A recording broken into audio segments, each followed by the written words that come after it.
Is Daily Blast Live. We're talking about what you're talking about. Real, honest, entertaining, live.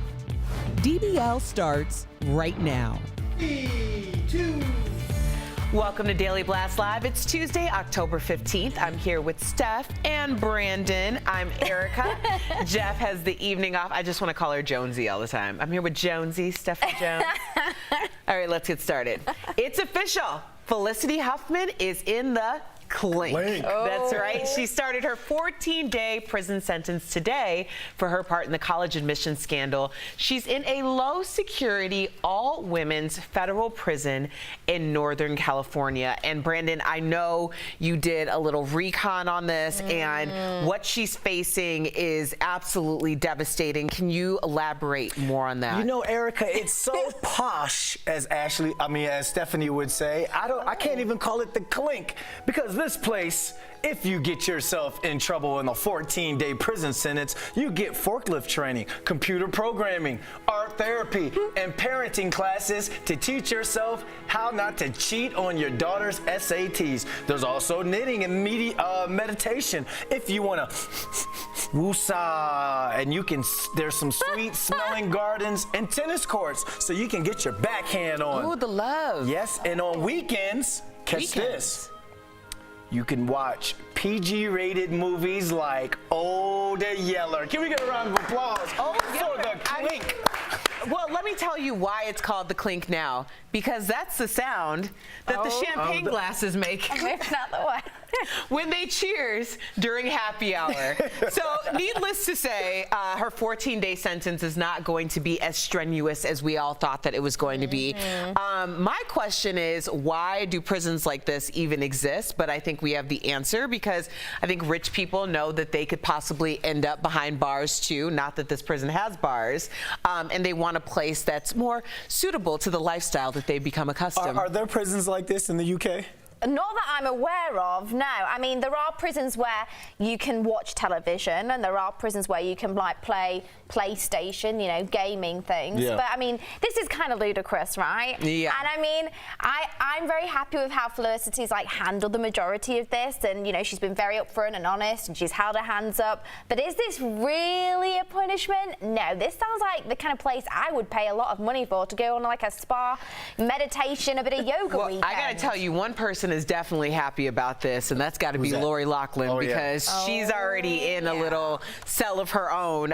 So I'm sure that this might give her a little light at the end of the tunnel. I'll clink to that. Clink, clink.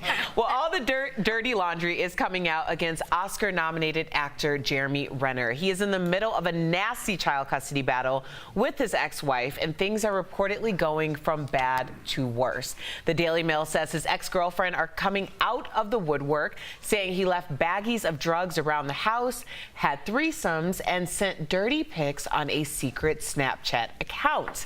So how might this affect the custody fight? I don't see any of this information being exactly bombshell news, that an A-list celebrity who's known as a party boy would engage in this type of behavior. Yeah. I do think it is a little suspect anytime you have multiple exes coming out to report their side of the story.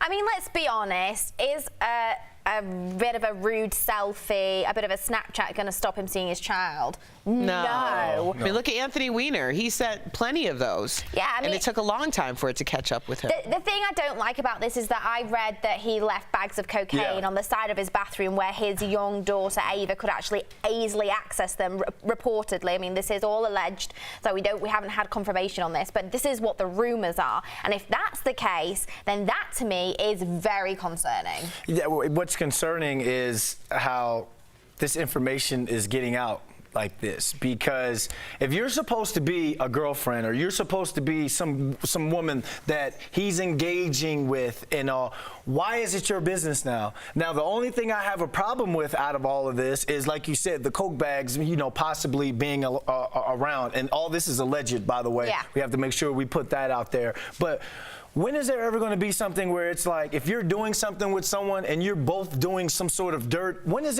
both of you just going to shut up and then not going to come out? Why Brandon, does everything have to come out? This is about the company that you keep. It's about the company you keep. He's engaging with people, and I'm not trying to age shame him, but these women are 20 plus years younger than him, and they certainly don't have as much to lose as him. Not to say that disparage them in any way, but I do think that if you have an expectation like that, then you kind of have to have have equal dogs in the fight, or you have to have an equal amount to lose, because there's always going to be a disparity there. I don't know why anyone wouldn't be more discriminating about the company that they keep. But I do understand that people like a lot of diversity in their lives. It's the spice of life, and there you go. Do you think this is going to affect? You said you didn't think that most of that stuff was going to affect him getting. I don't think that. Yeah, I don't think it's shocking in any way. No. But I mean, we'll see, because it's all allegedly or alleged now. But if they do have hardcore evidence, then it's a totally different story. So we'll keep our pulse out on that. Well, a new trailer is getting a ton of buzz. Raquel, what's going on? Well, Erica, Bombshell shows the women of Fox News ready to take on the network. And here's a peek at the new trailer. Women are everywhere. We're letting them play golf and tennis now. HR's on the phone because you called me a skirt. Yeah, I got to read that manual again. The attitude off camera was even worse. You're a man-hater. Learn to get along with the boys. You're sexy, but you're too much work. I have a whole list. Will other women come forward? You may have heard there was a dust-up involving yours truly and presidential contender Donald Trump. There was blood coming out of her eyes, blood coming out of her wherever. Oh my God, did he just accuse me of anger menstruating? Wait, am I gonna be the story? No. No. I'm gonna be the story. No. Nobody stops watching because of a conflict. They stop watching when there isn't one. Well, we've seen the women before, but this is our first time seeing John Lithgow as Roger Ailes. And the movie also stars Margot Robbie as a producer, but she is not a real character in real life. Bombshell hits theaters December 20th.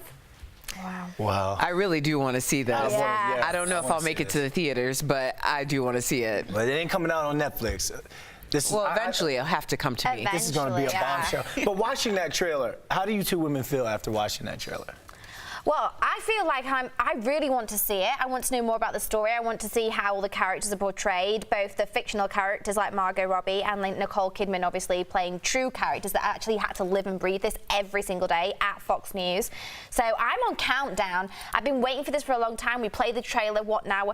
A month, 2 months ago, and I'm still waiting, probably because the special effects and graphics are that phenomenal. There was a shot in there where Nicole Kidman sat on the couch, and one of our producers told me that was her face was actually green screened onto this. I mean, how amazing is that? Yeah, she's playing Gretchen Carlson, but that's Nicole Kidman who's sitting on the couch. But it really was her, and they just put a face on there. I just think it's an interesting time that we're living in, because normally we saw this whole situation unfold in real time, and now it's already on the silver screen, or it's going to be. So I think that it's interesting to have all the players still commenting on both the movie and what happened in real life. I don't know. I do want to see it. Maybe I'll actually make it to the movie theater. Oh, you've got to go watch this. Yes. All right, we'll go together. Yeah, I really want to watch it. All right, Will Ferrell is on the cover of the new masculinity issue of GQ magazine and says he regrets the huge hit Blurred Lines. The song was the highest selling single of 2013, but Ferrell says it made him realize we live in a chauvinist culture. He also says he'd never write or sing that song today. So has society changed that much since 2013? I'm the only guy up here, so it's hard because I really don't think it's changed that much. I think, you know what? The dynamic has flipped, because now you have the Megan Thee Stallions and the Cardi B's, and they're coming out with videos that's more graphic than this, you know, in terms of. But I guess it's women owning their bodies, owning their sexuality. So. What's the difference between a Blurred Lines and a Cardi B video where there's women half naked? Huge difference, because it's not about the sexualization of women in terms of their bodies. It's about the ability to say no. When you're saying it's blurred lines, that's the reason why it was called a rapey song, because what you're saying is you're giving them mixed signals and you know you want it even though you're saying that you don't. So that's something totally different, and I think that people get sexuality and the ability to take ownership of your person as a being and a sexual being confused. They aren't even in the same ballpark. Yeah, and Pharrell came out, so obviously we just saw the GQ cover that he's just the face of right now. But Pharrell actually said in that interview, part of the problem with that song and why now he would no longer feel comfortable singing it or writing something like that is down to the language that he used. So he said, I know you want it, which is often a term that sadly when women have been abused, when they've been raped, when they've been sexually mistreated, people say, I know they wanted it, they asked for it. And like he was saying, when he wrote that song, he wasn't thinking of it in that context. And only afterwards, when he heard like survivors, victims, telling him how they felt and saying that they're the words that they literally heard as they were being assaulted, did he realise? And obviously by then it was too late. So. I mean, just that song will open up your eyes. But I just think of the last 3 stories we just did between Jerry Renner's reckless behavior with women, between Roger Ailes and the abuse of power, and now this 2013 hit. But was what you classify a rapey song, it really should open up the eyes to a lot of men. And I thank you all for explaining that. Well, I think if anything, then understand that the camel's back will be broken at a certain point. So we're in a culture now that we are identifying what's wrong in advance so that people aren't confused any longer, because for too long people acted like they could lean on confusion. Nothing to be confused about. No more blurred lines. Well, DBL is live, and coming up, she's a pint-sized star on one of the biggest shows around. This Is Us actress Faith Herman dishes about her favorite co-stars. And the new nominees for the Rock and Roll Hall of Fame are out. So DBL Nation, who do you want to see get honored? Your comments are next.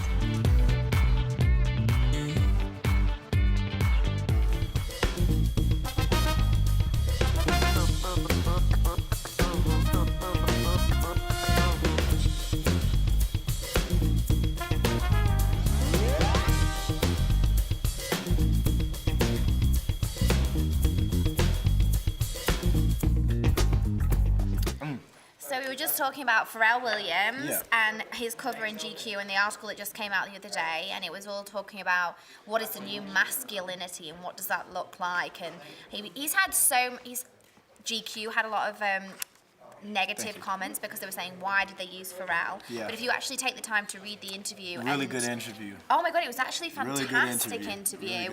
I think that he's one of the most fluid icons that we have of our generation, and I admire him for lots of different reasons. One, his fashion choices. He was wearing women's wear, he was commissioning pieces that no one did, that people might have laughed at him for, or said, what are you wearing? But he's one of the most fashionable guys on the planet.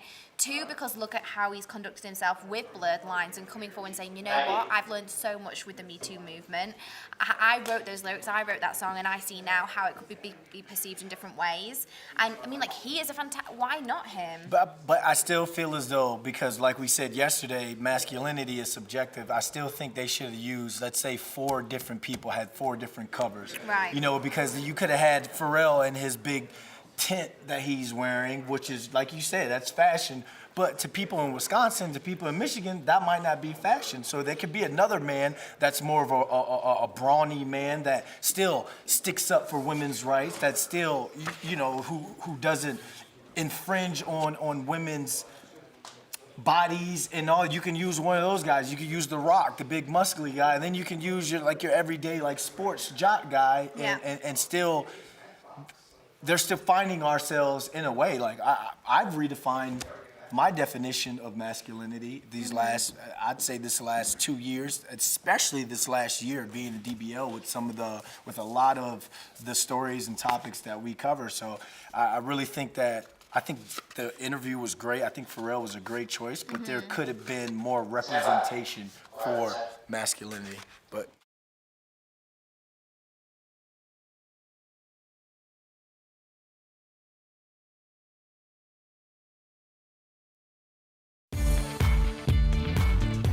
Welcome back to DBL. The 2020 Rock and Roll Hall of Fame nominees are out. Whitney Houston, Notorious B.I.G., and Soundgarden are among the nominees. Here's the full list of artists who could be inducted this go around. Let's hear some of our favorite hits.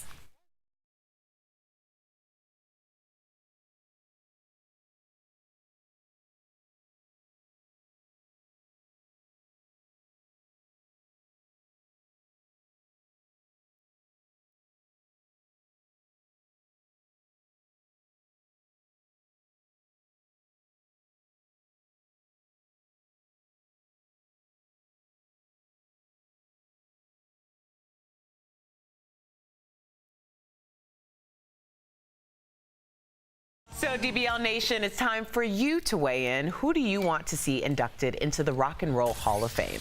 All right, Brandon? Let's get straight to it. Tristan Thompson writing in. We made it. Whitney is one of the most influential singers of the last 4 decades. Saying that she isn't a rock singer doesn't matter. We've had this conversation plenty of times about some rappers and maybe some R&B singers getting into the Rock and Roll Hall of Fame. But if you think of what this woman has done, that Waiting to Exhale, not only her as an actress, but that album that came out, and then the way she rocked the national anthem at the Super Bowl, makes my liver quiver.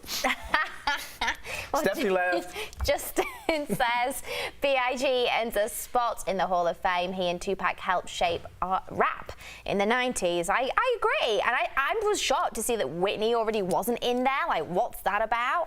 And also, yeah, of course he should be there. B.I.G. should have been there a long time ago. But what I'm confused at, these are just nominees. These guys don't mean they're going to actually get the spot. Then what? Yeah. And we're going on to the next one. All right. Actually, it's Tom says, where's Duran Duran? They've earned it by remaining relevant through every decade. Their fan base is huge and strong. Come on, Rock and Roll Hall of Fame. I would have to agree. Why? Because I found out who Duran Duran was when Simon Le Bon came up to me and introduced himself. This is amazing. I have to find this photo. I had to share this because it's like mind-blowing. I didn't know who they were, and then they were like, people were like freaking out, and then they invited me to go to the concert, and I got to take like their fans backstage. It was like crazy. I know. I'm gonna find that photo. I'm gonna have that for you, DBL Nation. A little bit of Duran Duran. It was my clueless proud moment. What song do they sing? Her name is Rio and she dances on the sand. But they sing it better than that, though. Yeah, right? I can't sing. We all know singing is not my forte, all right? Laura says, it's about time they nominated Pat Benatar. Long overdue. Laura, please write in and tell me who Pat Benatar is. Oh, wait, this cannot be a real comment. Ron just written in. Ron, you've blown my mind. He says they should have put Cher in before Whitney Houston. What? Cher's not in there? Cher and Whitney are not in there? What are the people in there thinking? What are you doing? Meatloaf better be in there or I'll be fuming. Is Cher really not in there? I don't think so. That's interesting. Okay, we're going to do some research. We'll get back to you. Coming up on DBL, I go one-on-one with This Is Us actress Faith Herman. Don't miss her special message for Zendaya next in today's Chatting with the Stars.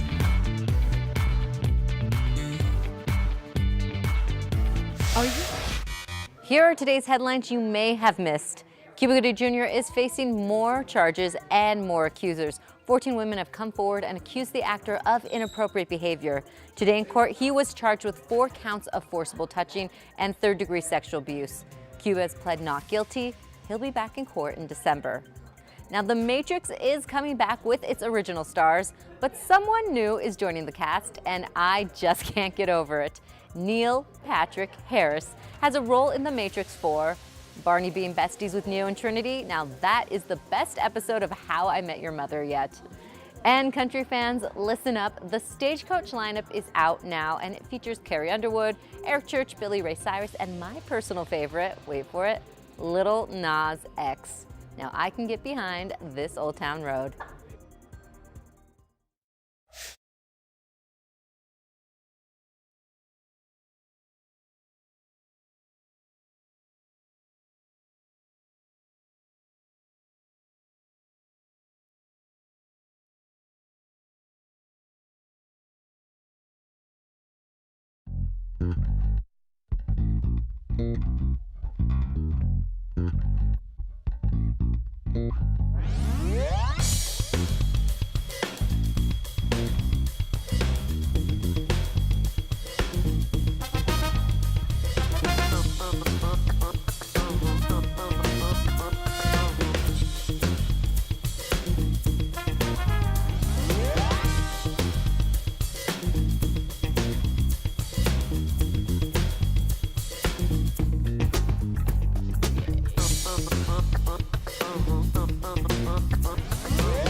Welcome back to DBL. Get those tissues ready because This Is Us returns with another new episode tonight. I had a chance to talk with one of the show's youngest actors, Faith Herman, who plays Randall's daughter, Annie. Check it out in today's Chatting with the Stars. Faith Herman, welcome to DBL, young queen. Hi. Hi. Well, I am a huge fan of This Is Us, so I'm so excited to talk with you today. Annie, my favorite child, is there anything that you'd like to do today? I'm good with whatever. Bless your soul. Now, you know your show is a huge success. Do you ever get recognized? Yes, I do. It always catches me off guard when I get recognized, and it's always so nice getting to meet people that are fans of the show. Well, we know that you can't reveal any spoilers, although I would love to ask you for some. But how do you keep all of those secrets, and does your family ever try to get anything out of you? It's not actually hard keeping secrets anymore. Like at first it was, but now it's not. And like usually my family don't ask me for any spoilers because they like to be surprised and like watch the show like everyone else. Well, I'm going to name a few of your This Is Us co-stars, so we're going to play a little game. Tell me the first word that comes to mind when I name each one of them, okay? Okay. Okay, your on-screen dad, Sterling K. Brown. Funny and silly. I could see that. Now, how about Mandy Moore, who plays your grandma on the show? Very kind. And what about your on-screen uncle, Justin Hartley? He's funny too. He always has like funny jokes with Mr. Sterling too. That's awesome. Now, you looked so stylish. You were giving all your black girl magic on the red carpet at the Emmys, girl, rocking that yellow dress. Now, what's it like getting all glammed up for the award shows? Well, I always have such a fun time, and it's always so exciting getting ready and picking out my dress. Well, soak it all in, girl. Stay present. Now, you said before that you'd love to work with Zendaya one day.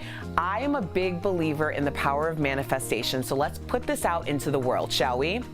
Okay, Yes. if she were watching the show right now, what would you say to her? I would say, hello, Zendaya. You're such inspiration. I love you so much. If you ever need a little sister, like a cousin or anything, you can call me. Well, I thank you so much for your time. You are such an inspiration, a symbol of black girl magic, and I am rooting for you all the way. I look forward to continuing to watch you on This Is Us. Thank you so much. I had such a fun time. How do you not love her? She is the best. We'll be right back.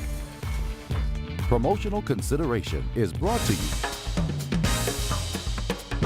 Hi, DBL Nation. It's Raquel here with Stephanie, and we are wearing our best Wednesday Addams fashion choices here because I like it. I like yours. I love yours too, Rexy. Well, we saw the Addams Family, and we have some thoughts about it, so I'll let you go first. Okay, I was really enthused with it all because I love anime to start. I'm a big anime fan, and I thought it was actually hilarious, not only for the children but for adults too. And there was a real mixed audience when we were there, right? I would agree. There was a lot of kids there, and they all seemed to enjoy themselves. It's a shorter movie. Yeah. So even if you're just looking for kind of like a quick spooky fix for Halloween, yes, I think this is a good one because you won't be in there for too long. And if you don't like horror movies, like me, oh, you don't like it? I am so scared. I'm so frightened. So I was like, this is the perfect Halloween movie for me. So it made you laugh a little bit, but did you have a few jumpy moments? I didn't have any jumpy moments, so I'm very happy. Okay. It was like a wonderful mix of seeing Halloween stuff and not being scared out of my mind. So thank you, Addams Family. Yeah, I loved it, and I loved it had a really big celebrity cast as well. Some of the characters, I'm not going to give them away. Watch the end credits, and I was really surprised with the characters that were in there. But it made me laugh. I think it had a bit of adult humor in there too.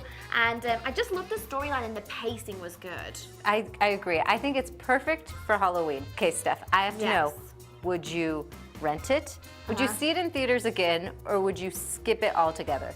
Okay, so if I'm going to see it right now, close to Halloween, definitely go to the cinema. But in years to come, I'm going to be watching that again on Netflix. I think it's going to be a Halloween classic. I can see your parties now, just Addams Family themed. Oh yes, on Wednesday. Da-da-da-da. Da-da-da-da. Da-da-da-da. Da-da-da-da. Da-da-da-da.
Welcome back to DBL. Now, this is the one where Rachel gets Instagram. That's right, Jennifer Aniston joined the gram by posting a selfie with her former friends. So we want to look back at our first Instagram post and wonder if we also got 3.6 million followers with our first Instagram post. What was yours? Okay, so this is mine. Here's a picture of this was my friend. Oh, wow. Okay. And she had like really like glamorous, like pointy nails that were black and white. And she was wearing a monochrome top, and I thought this was really cool. Look at me, I got a whole 14 likes. 14 likes. That was me trying to be really cool. Brandon, can you beat I'm nervous. that? Here we go. Roll that beautiful bean footage.